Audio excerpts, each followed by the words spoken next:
Selamat pagi pemirsa, bagi Anda yang baru bergabung bersama kami di Market Buzz. Kita ke Market Spotlight, kami meng-highlight beberapa informasi rangkuman berita yang terjadi di pasar modal di perdagangan kemarin. IHSG melemah ke 6.100-an setelah sempat sentuh 5.967, level terendah dalam beberapa tahun terakhir, tampaknya lebih dari 3 tahun terakhir. Kemudian ada BRI yang turun 2,43% menjadi pemberat IHSG usai kepastian bagi dividen tahun buku 2024 dan pergantian dari direksi khususnya Direktur Utama. Barang baku pimpin pelemahan sektoral turun 3,2%, disusul properti turun 2,68%. Dari Market Spotlight, pemirsa, kita beralih untuk melihat beberapa agenda ekonomi global dan juga dari dalam negeri. Ada agenda pemirsa dari kepercayaan konsumen Amerika Serikat, kemudian ada ekspektasi usaha dari Jerman, dan beberapa agenda lainnya seperti hasil rapat kebijakan moneter dari Jepang, kepercayaan konsumen dari Korea Selatan, dan neraca perdagangan dari Hong Kong. Beralih ke dalam negeri pemirsa, ada RUPS dari Nobu, kemudian IFSH, EXCL, FREN, kemudian WOMF, ADMF pemirsa. Itu dia, akan ada RUPS dari sejumlah emiten-emiten ini.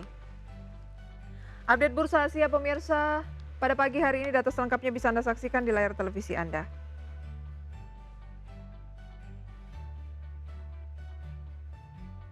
Apakah Bursa Asia pada pagi hari ini akan berjalan seperti harapan, di mana menghijau untuk Nikkei naik 1,1%, Straits Times naik 0,94%, Kospi 0,22%, hanya Hang Seng dari indeks utama kawasan Asia yang turun 0,88%.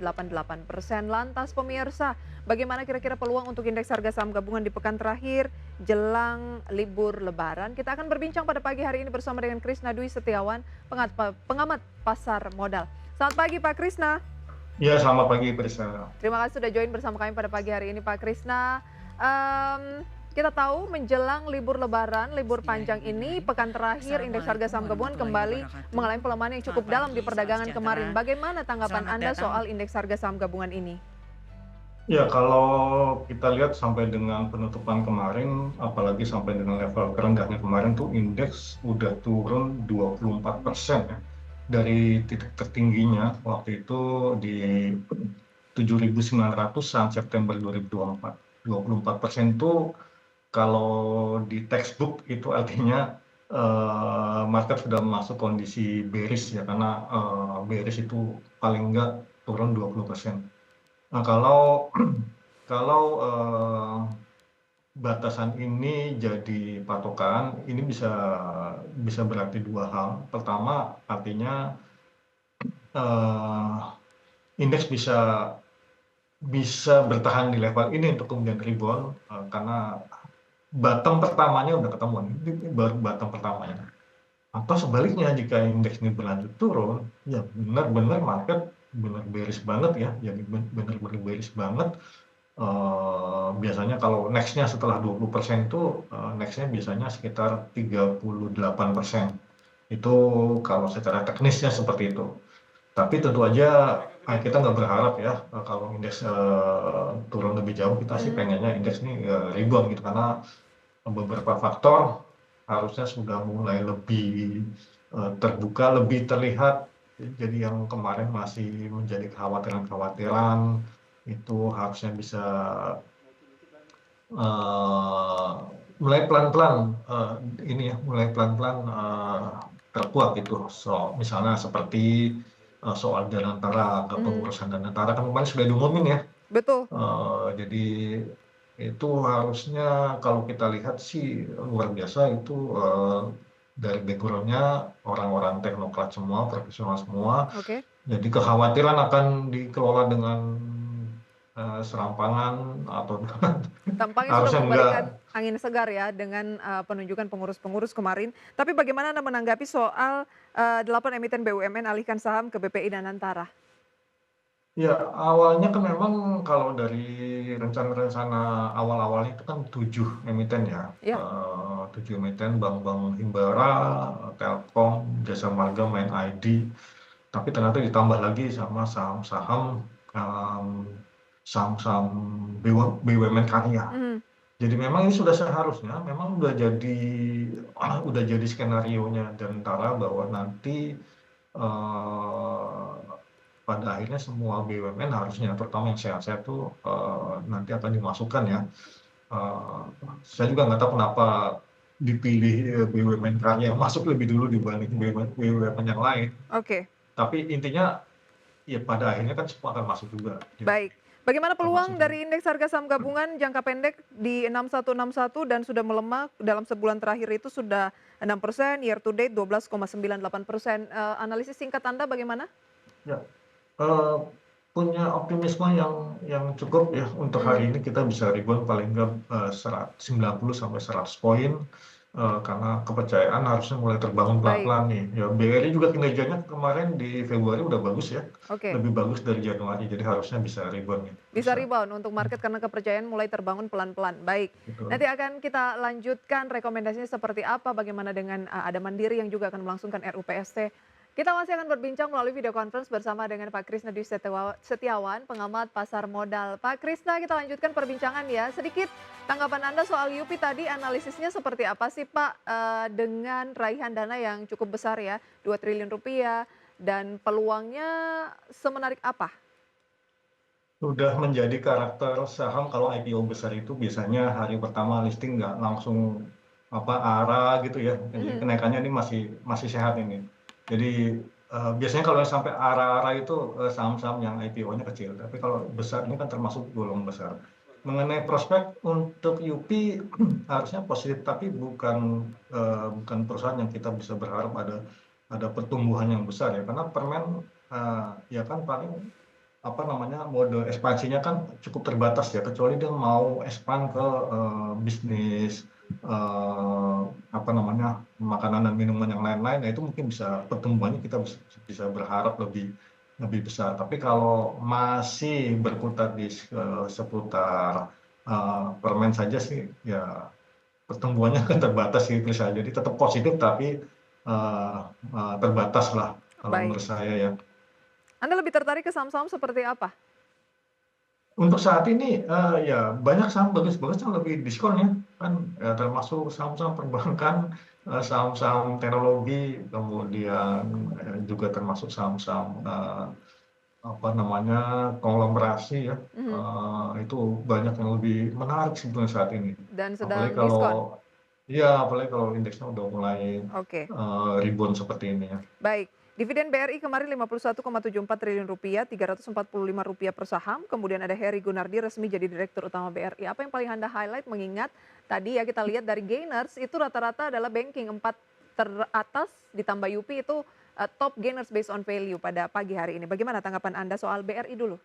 Ya, dividennya ini besar ya, kalau lihat dividen totalnya kan 300-an itu, mencerminkan sekitar hampir 10% yield-nya, dividen yield-nya ya. Itu gede karena, biasanya, 7 sampai 8%. Nah, ini bisa hampir 10% ini besar, dan karena dia sudah bayar interim, masih ada sisa 200-an rupiah lagi, itu juga masih cukup besar, masih sekitar 6%-an yield-nya dibanding harga sekarang ya. 3.000, berapa, BRI sekitar 3.700-an nih. Jadi masih masih oke lah. Kalau dibanding Kemudian tahun lalu? mengenai, di saya, nggak inget tahun lalu berapa, tapi Baik, baik. harusnya sekitar nggak jauh beda ya Mhm. harusnya ya, tipis aja. Kemudian kalau mengenai Pak Hery Gunardi, ini harusnya orang yang cukup tepat juga karena beliau ini orang yang punya riwayat panjang berkarir di Bank Mandiri ya. Sempat apa namanya, sempat jadi wakil direktur utama Bank Mandiri juga, dan sewaktu di Bank Syariah juga dia cukup sukses ya karena kita lihat, BRIS itu jadi salah satu bank yang punya pertumbuhan paling besar. Jadi hanya ada 2 bank yang tumbuhnya besar di kondisi saat ini, yaitu cuman BCA sama BRIS salah satunya. Dan Pak Hery harusnya, termasuk orang yang tepat sih menurut saya. Jadi harusnya, BRI di bawah beliau, tidak akan kalah, Baik. dibanding ketika masih di bawah Pak Sunarso. Oke. Kalau untuk Bank Mandiri nih yang baru akan RUPST rencananya sih siang hari ini. Bagaimana peluang mungkin dari dividen, kemudian rekomendasinya dan juga direktur utamanya? Ya, harusnya mirip-mirip ya, jadi harusnya kalau dilihat dari raihan labanya yang juga, hanya tumbuh tipis, dividennya pun kira-kira, dibanding tahun lalu juga, tumbuh tipis saja, saya lupa dividennya berapa, tapi kira-kira, Mhm. bisa mengacak, tahun yang lalu. Kemudian untuk peluang buruknya saya nggak tahu nih, kan kemarin, Ibu, siapa tuh Alexandra Askandar ya kalau nggak salah, Iya, itu itu sempat mencuat, Wadiro Alexandra ya, Askandar dari Mandiri, sem tapi kayaknya, katanya yang paling kuat adalah Pak Darmawan Junaidi.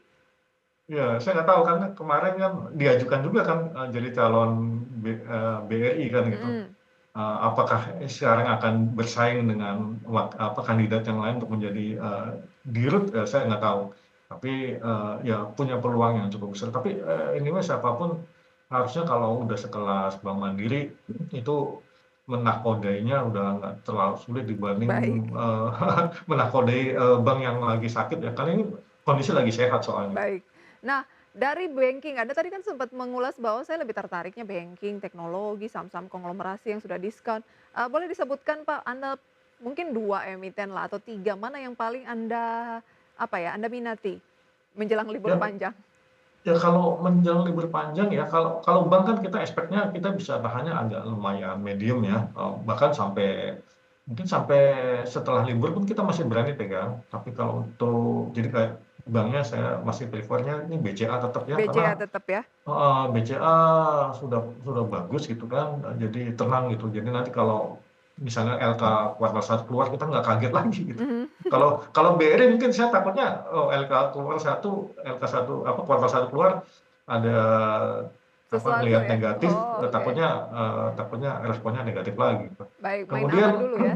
ya, kemudian untuk yang lainnya, salah satunya seharusnya Unilever ya. Unilever ini kan sudah harga terendah dalam 17 tahun terakhir, jadi, sakit-sakitnya udah duluan gitu ya dibanding saham-saham yang lain. Yang saham yang lain baru nyusul dan, mungkin ada surprise, di tahun ini, terutama setelah menjual bisnis es krimnya itu, kita berharap ada dividen spesial untuk Unilever ini. Itu Baik. Priscil. Itu dia peluangnya Unilever pagi ini juga naik 1,2%, sementara BCA yang Anda rekomendasikan juga naik, sekitar 2% mengikuti perbankan yang lain. Ya, 2% di 8.100. Tapi kalau Anda tadi sempat mengatakan khawatir nih laporan kuartal, pertama, untuk banking BUMN misalnya Mandiri atau BRI ada gangguan, jadi saya pilih BCA saja. Nah, tampaknya yang sudah ada di perbankan saat ini jadi khawatir dengan pernyataan tersebut, tapi Anda melihatnya mungkin hanya di kuartal 1 saja ya? Ya, saya cuma ngelihatnya untuk BRI aja sih, karena BRI BRI ini kan aja ya? tetap masih minus ya, ada perbaikan di Februari, per Februari kan masih dia labanya masih turun Mhm. 18%.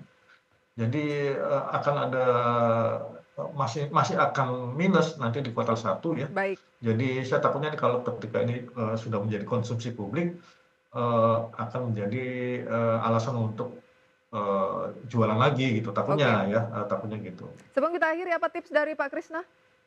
Ya, untuk trader yang, orientasi jangka pendek ini menghadapi libur panjang harusnya, mulai lebih, apa, lebih mencermati Mhm. portofolionya ya, jangan sampai keseret sampai masuk liburan belum sempat jualan gitu. Oh, jadi Tapi harus untuk jualan dulu ya? oh iya, karena orientasi jangka pendek ya, karena liburnya lumayan panjang loh ya, 2 minggu, takutnya kenapa-napa gitu kan. Tapi Khususnya kalau yang dari Amerika juga ya? iya, kalau Baik yang baik. orientasi jangka panjang sih nggak masalah ya, misal Oke mau simpen BCA, mau dibungkus sampai liburan ya nggak apa-apa gitu. oke.